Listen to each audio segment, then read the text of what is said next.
Vicky and this is Campman Crafts, and you're still too high up. Bear with.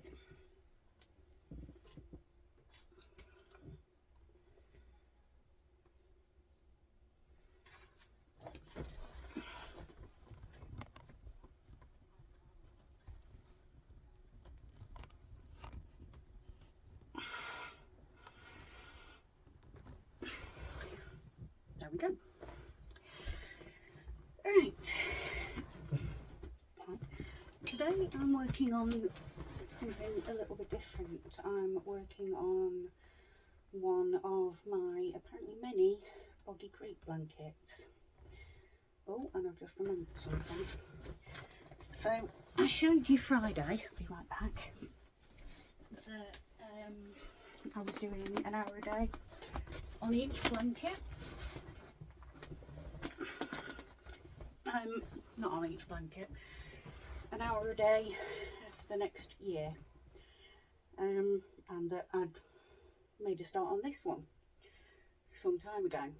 Well, just for reference, that was where it was, that's where it is now, so it's grown quite a lot.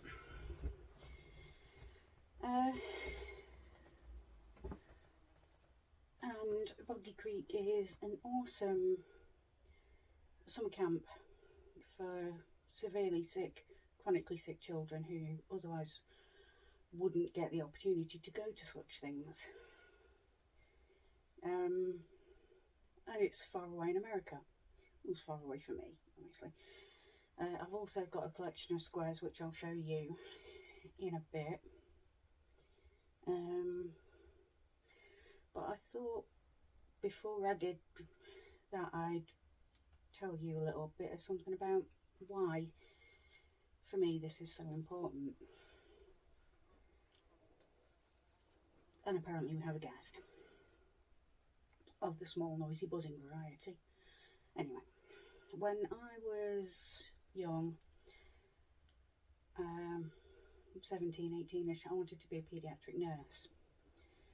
So I did a childcare course, and I'd said to my teachers I want to be a paediatric nurse. So they arranged for me to do a work placement on the children's wards at one of our local hospitals. And I was in the accident and emergency department for a bit. I did a couple of days on neonatal,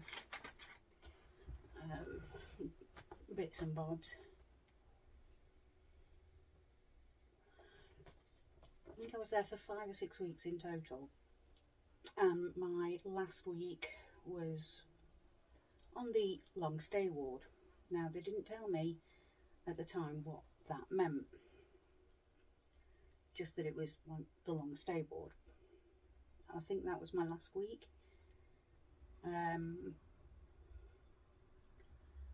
So I duly, on that Monday, trundled up, said, hello, I'm Vicky, I'm here on placement for the week. I gather this is the long stay ward, and the staff said, oh yeah, go and introduce yourself to the kids and see if they need anything. So I wandered over to this little girl. She'd have been about 10 maybe. And I said, hello, I'm Vicky, and she introduced herself. And I said, so what are you here for? And this little girl looked me straight in the face and said, I'm dying. And me being me, I was 18. I was only either 18 or 19.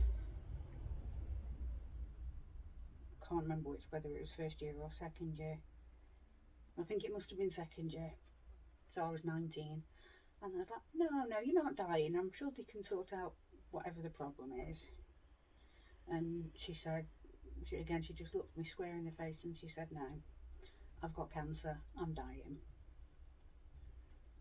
And I was like, oh, okay. And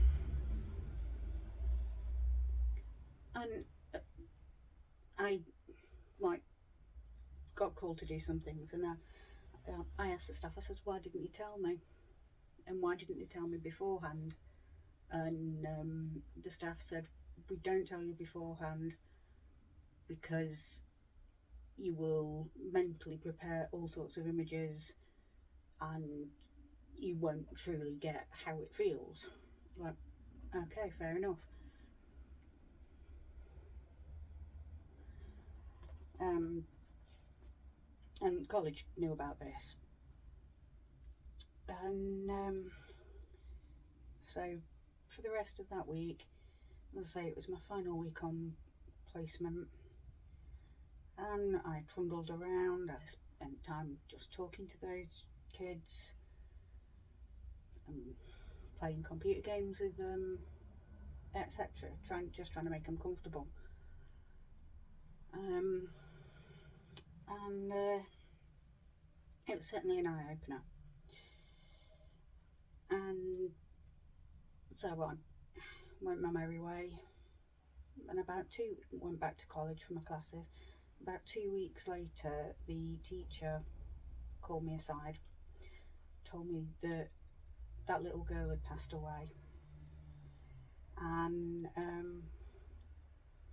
that the hospital didn't normally inform the college, but that this little girl's parents had specifically requested that they do so.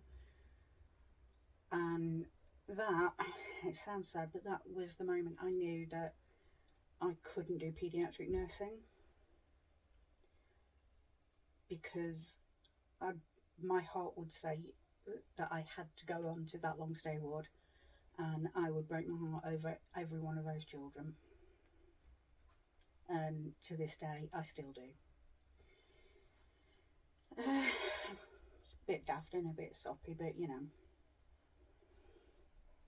what can you do? It's 24 years on, and you know, that little girl essentially forced me to make a very difficult decision. And she was the bravest child I have ever come across. Sorry. So yeah. So then, after that, I got heavily involved with a children's charity called Click Sergeant, raising money and whatnot, but there wasn't a huge amount I could do practically, and I don't even know if that charity's still going, to be honest. All the charity shops that there were around here have certainly vanished, and I've not come across any events.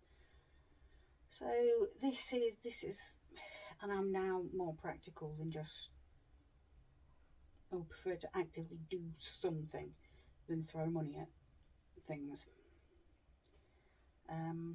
So this is what I'm doing, and as I say, these kids, albeit they're in America, you know, if that's not a worthy cause, what is?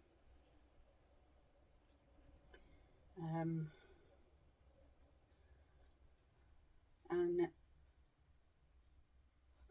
I would prefer to try and help in a most direct way possible. So this is my little bit. So off the back of, as well as this is my personal challenge for the year, Mad Mimi, Laura at Mad Mimi issued a challenge to the YouTube streets to get making granny squares, and I kind of cheerfully said I will do the same for people from Britain. So come on Britain, get your granny squares going.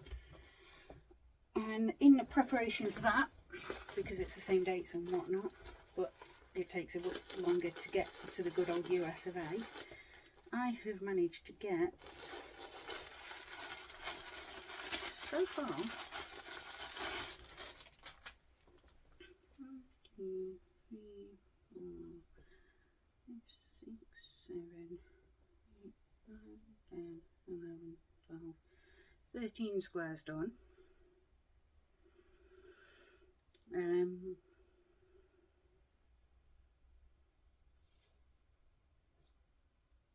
In assorted different colours and flavours.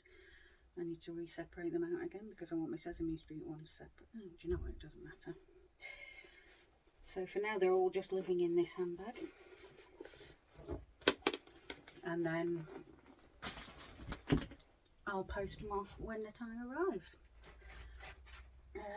I am eagerly awaiting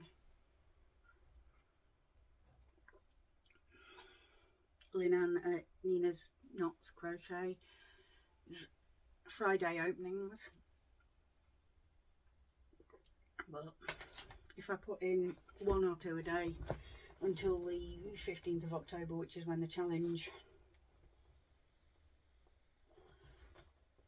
runs to, then I'll either have an amount more that I need to do, or I'll just bundle them up and send them off if I've got more than what I need. I might round it up to a nice even number, I don't know yet. So yeah, that's that. I've babbled at you for 10 whole minutes very specifically about Boggy Creek. I will link the tour videos and that Nancy at She's Got Yarn and Charm Grammy have done, and I'll also tag in Nancy, Billy the Crafty Floridian, all the people basically, so that you can get a better confab about what's going on with them. So with that in mind, look after yourselves, because if you don't look after yourselves, you can't look after anybody else. And in the immortal words of Bill and Ted, be excellent to one another. Bye. Where's my clicker? There's my clicker. Find my clicker. Bye again.